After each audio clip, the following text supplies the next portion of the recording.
eu tenho o exercício número 9, que vocês percebem assim, ó, ele pede para fatorar, né? 1, 2, 3, 4.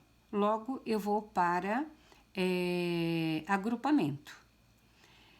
Esses dois aqui, ó, tem o fator comum que é x, e esses dois é 1.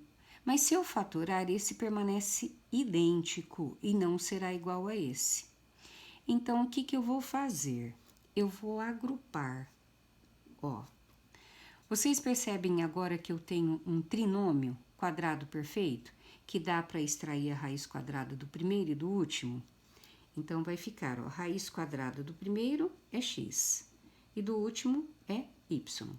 Então, qual é a forma fatorada desse primeiro termo? Vai ser x mais y ao quadrado, porém, menos 1, tá? Fatoro mais uma vez. Dá para perceber que eu tenho aqui uma diferença de dois termos que eu posso extrair a raiz quadrada? Então, eu vou extrair. Qual é a raiz quadrada de x mais y ao quadrado? Vai dar o próprio x mais y. Qual é a raiz quadrada de 1? É o próprio 1. Qual que é a forma fatorada da diferença de dois quadrados? Não é o quadrado, é o produto da soma pela diferença dos dois termos? Porém, ó, esse primeiro termo é x mais y e esse segundo termo é 1. Então, vai ficar, ó, o produto da soma pela diferença desses dois termos. Então, quem que é esse primeiro termo? X mais y mais 1. E o outro? X mais y menos 1. Então, essa é a forma fatorada desse polinômio aqui, tá? E o exercício número 10.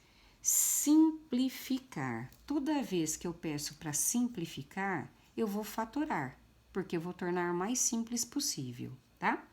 Então, ó, fatorando o numerador, 5x² menos 5. Percebe que é uma expressão algébrica que eu tenho 5 como termo comum.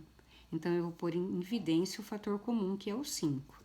Então, olha, 5x² por 5 dá x², menos 5 dividido por 5 dá 1.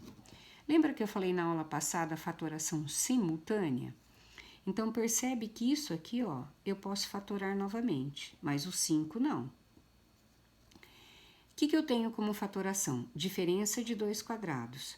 Raiz quadrada de x² é x, de 1 é 1. Qual que é a forma fatorada? X mais 1 que multiplica x menos 1. Então, a parte de cima, o numerador fatorado, é x mais 1 que multiplica x menos 1. Tudo isso sobre o 2, que é o denominador. X² menos 2x mais 1. Eu vou fatorá-lo também. 1, 2, 3, trinômio, tá? Vamos ver se ele é quadrado perfeito. Dá para extrair a raiz do primeiro? Dá. Dá para extrair a raiz do último? Dá também. Qual é a forma fatorada dele? É x com o primeiro sinal menos 1 ao quadrado. Então, vou pôr lá, olha, x menos 1 ao quadrado, correto? Então, eu posso dizer que x menos 1 ao quadrado é a mesma coisa que x menos 1 vezes x menos 1? Posso. Por que eu fiz assim? Para ficar mais fácil para simplificar. Quando eu tenho uma fração, eu posso cancelar os termos que são iguais, polinômios iguais. Então, ó, x menos 1 por x menos 1. Resultou em 5x mais 1, que multiplica x menos 1. Tudo certo? Muito bem.